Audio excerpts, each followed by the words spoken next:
আমি অনুভব করলাম এটা সাদা কাপড় পরা কেউ একজন প্রস্রাব কইরা হাতে ঢিলা নিয়ে প্রস্রাবখানা থেকে আব্বুর দরজার সামনে থেকে বাথরুমের সামনে এরকম হাঁটা চলা করতেছে। লাইট জ্বালানোর পর সাথে সাথে দেখি আমার সামনে যেটা হাঁটা চলা করতেছিল এটা গায়েব হয়ে গেছে। একবার স্তব্ধ, তো অবাক হয়ে গেলাম, কিরি এখানে দেখলাম এই মুহূর্তে কেউ একজন হাঁটতেছে, এখানে এতক্ষণ হাঁটলো কে?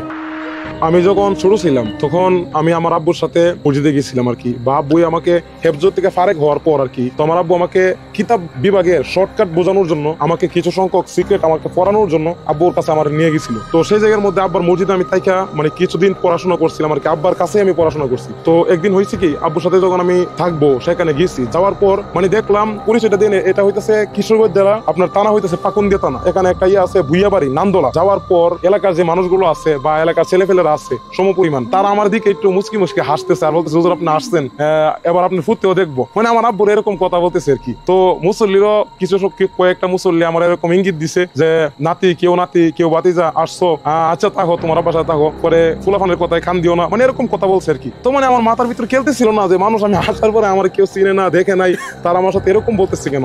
তো আমি এখানে থাকতেছি, এখানে প্রথম রাত্রে তো আমি যেন খাওয়া দাওয়া করলাম। খাওয়া দাওয়া করার পর আমার আব্বু কি করতো, এই সবসময় খাওয়া দাওয়া করার আগে এই যে একটা প্লেটের মধ্যে আব্বুর যে খাবার আসছিল সব খাবার থেকে অল্প অল্প খাবার করে একটা বাড়ির মধ্যে নিত, নিয়ে বাহিরে ফালাই দিত। তো আমি আব্বুরে বহুবার প্রশ্ন করছি যে এটা কি জন্য, এটা কেন করেন? আব্বু বলছে যে এমন জীবজন্তুদেরকে খাবার দিয়ে আর কি। আমার আব্বু ইমামতি করতো আর কি এখানে, তো এটা বলছে আমার আব্বু। তারপর আমি হয়েছে কি এখানে যখন রাত্রে ঘুমাইছি, ঘুমানোর পর একদিনের ঘটনা আর কি, প্রথমে কোনো কিছু হয় না, একদিনের ঘটনা। আমি রাত্রে বেলা ঘুমাইছি, ঘুমানোর পর হঠাৎ করে আমার রাত্রে ঘুম ভেঙে গেছে। আনুমানিক প্রায় রাত 2টা থেকে 2:30 এর ভিতরে হবে আর কি, বা 2টার কাছাকাছি এরকমই কোনো একটা সময় হবে। তো আমার ঘুম ভাঙার পর আমি এদিক সেদিক হেলতেছি, হেলার পর ডান দিকে মুচড় দিছি। তো আমি যেই জায়গার মধ্যে শুইছি আমার ডান দিকে আমার আব্বু শোয়া। তো আমি ডান দিকে শোয়ার পর আমার আব্বুর রুমটা অনেক লম্বা ছিল, মসজিদের এক পাশে অনেক লম্বা রুমটা। তো সেই রুমের ভিতরেই প্রস্রাবখানা, বাথরুম, গোসলখানা ছিল, এখানে আমার আব্বু গোসল টোসল করতো। তো এখান থেকে প্রস্রাবখানা থেকে বের হইতে হইলে মানে খাটের সামনে আসা লাগে আর কি। তো আমার আব্বু যেহেতু ঘুমাইছে আমিও ঘুমাইছি, যেখান দিয়ে হাঁটা চলা করে বা বাথরুমে যাওয়া আসা করে এই পাশেই আব্বা কি করছে, এই খাটের মধ্যে শুইছে আর আমি ভিতরের পাশে। তো আমি ভিতরের পাশে, আমি যেহেতু এদিকে ভিতরের দিকে যেই দিক দিয়ে হাঁটা চলা করে সেই দিকে আমি তাকাইলাম, ডান দিকে ঘুরলাম। ডান দিকে ঘোরার পর আমি দেখতেছি যে কেউ একজন প্রস্রাব কইরা হাতে ঢিলা নিয়ে প্রস্রাবখানা থেকে আব্বুর দরজার সামনে থেকে বাথরুমের সামনে এরকম হাঁটা চলা করতেছে হাতে টিস্যু নিয়ে বা ঢিলা নিয়ে আর কি। তো আমি অনুভব করলাম এটা সাদা কাপড় পরা। আমি উপরে দেখি নাই, তবে নিচে দেখছি যে সাদা কাপড় পরা। তো আমি চিন্তা করলাম এখানে সাদা কাপড় পরা, হয়তো আমার আব্বু প্রস্রাব কইরা ঢিলা নিয়ে হাঁটাহাঁটি করতেছে আর এরকম একটা শব্দ করতেছে, মানে এরকম একটা মানুষের হাঁটা চলতেছে এরকম শব্দ আর কি, এরকম শব্দ করতেছে। তো আমার আব্বুর রুমের ভিতরে আমি আর আমার আব্বু একা, আর অন্য কোনো মানুষ নাই। ওইটা দেখতে ভাই সাদা, মানে বাংলা কথায় বলতে গেলে এখন রাত্রেবেলা, তারপরে মানে ভৌতিক, যে ভৌতিক সাধারণত মানুষ যেরকম ভৌতিক, মানে আমরা ভৌতিক শব্দটা বললে যেরকম আপনার অনুভব হয় যে ভৌতিকটা কিরকম হইতে পারে এরকমই আর কি। তো সাদা কাপড় পরা, প্রথম দিকে তো আমি মনে করছি এটা আমার আব্বু, বুঝে না, তো আমি এরকম কিছু ভাবি নাই। তো আমি যেহেতু ডান দিকে ফিরলাম, ডান দিকে ফিরার পর দেখতে সেখানে হাঁটতেছে। আমার ডান দিকে হাতটা যখন লম্বা করছি, লম্বা করার সাথে সাথে আমার হাতটা আমার আব্বুর গায়ের গলার মধ্যে গিয়ে পড়ছে। সাথে সাথে দেখি আমার সামনে যেটা হাঁটা চলা করতেছিল এটা গায়েব হয়ে গেছে, মানে এটা নাই। তখন আমার ভিতরে একটা চিমকে উঠলো, বা মানে একটু অবাক হয়ে গেলাম, কিরি এখানে দেখলাম এই মুহূর্তে কেউ একজন হাঁটতেছে, এখন দেখি নাই। তো আমার আব্বু যদি সুহির মধ্যে শুয়া থাকে তো এখানে এতক্ষণ হাঁটলো কে, আর আমার চোখের সামনে এখানে হাঁটছে, এই হাঁটার তাড়াতাড়ি আমার আব্বু তেন শুয়ে যেতে পারবো না। তো এই জিনিসটা ভাইবা আমার মাথার উপরে সুইচ ছিল, এই সুইচ আমি কি করছি, এই বিদ্যুতের লাইন দিয়ে আমি সুইচ দিয়ে দিছি। সুইচ দিয়ে দেওয়ার পর লাইট দুইটা উঠছে, লাইট জ্বালানোর পর দেখলাম এখানে কোনো কিছুই নেই, একবার স্তব্ধ। আর গ্রামের প্রকৃতি, মানে জঙ্গলের পাশে যেহেতু মসজিদটা দেখতেও অনেক ভয়ানক।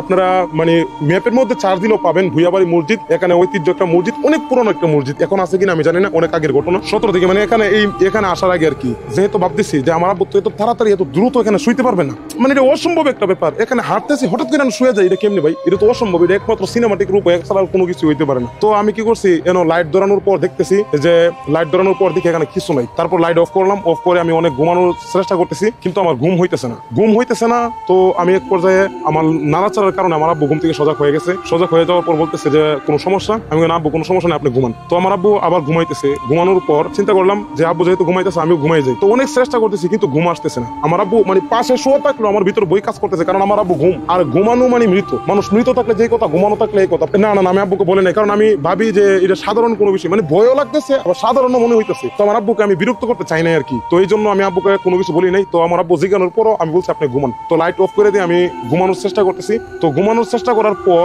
মানে সবসময় যে ঘটনাটা ঘটে আর কি এলাকার মানুষ সবাই যে বিষয়টা জানে। তো এলাকার মানে এই টিনের উপর অনেক জোরে জোরে চাক্কা দিয়ে অনেক জোরে জোরে ইটা দিই, অনেক জোরে জোরে উপর থেকে কি যেন পড়ে। তো উপর থেকে কি যেন একটা পরে এই রুমের ভিতরে থাকলে আপনি এটা অনুভব করতে পারবেন, কিন্তু বাহির থেকে আপনি এটা অনুভব করতে পারবেন না। যে দেখা গেছে যে আপনি ভিতরে আছেন, আপনি ভিতরে উপর থেকে টিন সিরে বিড়ালাইতেছে, একেবারে অবস্থা খুবই খারাপ, কিন্তু বাহিরে যারা বসা তারা কেউ কোনো সাদা শব্দ পাইলো না, এরকম হইতেছে আর কি। তো অনেক এরকম হঠাৎ করে যেন একটা ঢাড়ার মতন একটা আওয়াজ হয়েছে। আমি তো আবার ফালদা উইটা বসছি, আমার জাকুনের কারণে আমার আব্বু ঘুম থেকে উঠে গেছে, বলছে কি হয়েছে? তখন আমি বলতেছি যে উপরে শব্দ হইতেছে, উপরে শব্দ হইতেছে। তখন আব্বু বলতেছে যে আমি তো খুব ভয়, আমার ভয়ে আতঙ্কে চকমক একেবারে লাল হয়ে গেছে। আর ছোট মানুষ আব্বু বলতেছে, আব্বু বলে আরে বেটা এগুলো কিছু না, ঘুমাও, এগুলো কিছু না, এগুলো উপরে ইঁদুর দৌড়াদৌড়ি করে। মানে আমার একটা বুঝ দিছে, কিন্তু প্রকৃতপক্ষে এখানে ইঁদুর আসার কোনো সুযোগ নাই, এই সালের উপর ইঁদুর আসার কোনো সুযোগ নাই, আর ইঁদুর থাকারও কথা নাই এই জায়গার মধ্যে। তো আমার আব্বু আমারে ঘুম পাড়াই দিয়ে, আমার আব্বু একটা কুড়ি মোবাইল ছিল, সেই কুড়ি মোবাইল মানে এমনিতেই কুড়ি মোবাইল টিপা করতেছে, আলো ধরাই রাখছে, আমার বলছে তুমি ঘুমায় যাও। তো আমি ঘুমানোর পর, আমি যেহেতু ঘুমায় গেছি, আমি ঘুমানোর পরে আব্বা ঘুম থেকে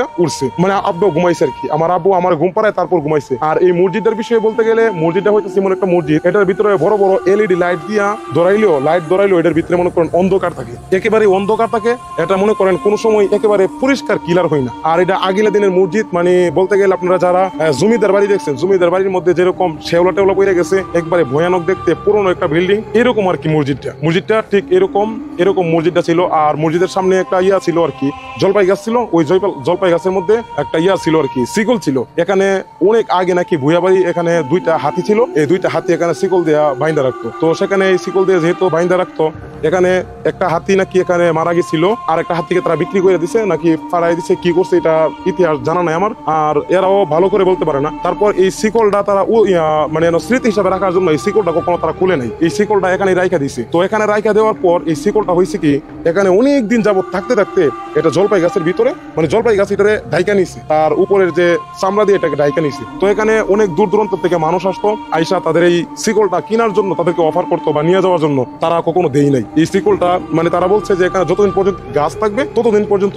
এটা এখানে থাকবে। আর মসজিদের সামনে এরকম এতটুক তফাৎ ছিল, সামনে বিশাল বড় এক পুকুর ছিল, এই পাশে এক পুকুর, এই পাশে এক পুকুর, আর আশপাশ প্রকৃতি গুলো একেবারে অন্ধকার ছিল, মানে দেখার মতো না। তারপর এখানে এই এলাকার আমি অনেক মানুষের সাথে কথা বলছি, সেই সময় যখন আমার প্রথম যখন আমি ভয় পাইতাম, এরকম একটা ঘটনা ঘটার পর আমি তাদেরকে জিজ্ঞাসা করলাম যে আপনাদের সাথে এরকম কোনো ঘটনা হয়েছে কিনা বা ঘটছে কিনা। তখন অনেকেই বলছে যে বিভিন্ন ধরনের ঘটনা বলছে। তো এক মুরব্বী বলছিল যে উনি নাকি আগে তো মাইক ছিল না, এরকম সামনে একটা ইয়া রাইখা মুখে ধরে আজান দিত। তো ওই প্রথম দিক দিয়া এই মসজিদের একটা কাহিনী বলছিল যে আমি সামনে আইসা মসজিদের সামনে দাঁড়ায় দাঁড়ায় আজান দিতাম। তখন তিনি বলেন যে আমি যখন আজান দিতাম তখন এই কলা বাদরের মতন কিছু ফাঁকি আসতো, আইসা উনার শরীরের মধ্যে অনেক জোরে আঘাত করতো, সামনে দা উড়াউড়ি করতো। উনি আজান শেষ করতো, সাথে সাথে সবগুলো কোথায় যেন গায়েব হয়ে যেত। তারপরে আরেকজনের কাছ থেকে আমি শুনছি, মানে ওইখানের মুরব্বীর কাছ থেকে আমি এগুলো ঘটনাগুলো শুনছি আর কি। বিভিন্ন সময় ওদের সাথে কথা বললে তখন ওরা আমাকে যেগুলো জানাইছে আর কি, যে মসজিদের ভিতরে ওরা নাকি নামাজ পড়লে পিছনে কারো উপস্থিতি টের পাইতো, বা ওকে একেবারে প্রকাশ্যে উপস্থিতি টের পাইতো, এরকম অনেকেই বলছে। বা মসজিদের ভিতরে দেখা গেছে অনেক সময় কলাবাদর ঢুকে গেছে, সালাম ফিরানোর পর হঠাৎ ভাবে গায়েব, অবিশ্বাস্য গায়েব। এখন দেখেন আপনি মসজিদের ভিতরে নামাজ পড়তেছেন, একটা মসজিদের ভিতরে একা সেই মসজিদের ভিতরে 20টা 25টা 30টা কলাবাদর ঢুকছে, বা এখানে একটা কবুতর ঢুকছে। কবুতর ঢোকার পর আপনি রাত্রে বেলা একা চিন্তা করতেছেন যে এত রাত্রে কার কবুতর ইটের ভিতরে ঢুকলো, এরকম একটা ফিল হবে আপনার।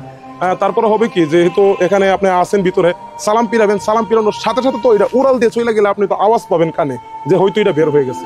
কিন্তু তারা বলে যে আমি সালাম পিরাই দেখলাম এটা বাহিরে যাওয়ার কোনো শব্দ পাই নাই, কিন্তু ভিতরে অনেক দিকে তার পাশে খুঁজলাম, কিন্তু এটার কোনো খোঁজ খবর পাইলাম না, এটার কোনো খুঁজে পাইলাম না, এটা কোনটাই যেন হাওয়ায় মিশে গেছে। এই ঘটনা আমি নিজে সাক্ষী, আমার আব্বু সাক্ষী। তো আমার আব্বুরে পরবর্তীতে আমি বলছি যে এরকম ঘটনা, তখন আব্বু বলছে তাক এগুলো কিছু না, বইল না। পরবর্তীতে বাড়িতে আসার পর মানে আমার আব্বু যখন আমার সাথে কথাগুলো শেয়ার করছে, তখন আমি এগুলো আসলেই বাস্তব আছে এগুলো, তারপরে আরো কঠোরভাবে আমি বিশ্বাস করলাম আর কি যে এইগুলো আছে।